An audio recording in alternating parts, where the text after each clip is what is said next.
daddy ਐਵੇਂ ਨਹੀਂ ਭਾਰ ਬਰਾਬਰ ਹੋਏ ਫੇਰ ਫਾਇਦਾ ਮੇਰਾ 95 ਤੋਂ ਕਿੱਥੋਂ ਦਾ 40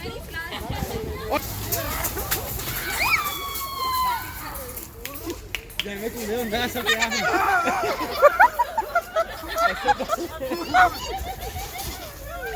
ਥੱਲੇ ਕਰੋ ਬੈਕ ਲਾ ਦੇ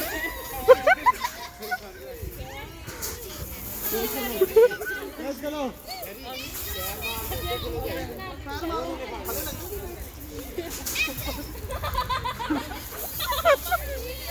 सामने वीडियो बना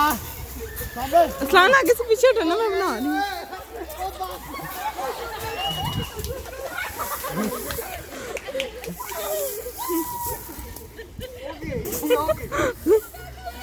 Kamu आओ पकड़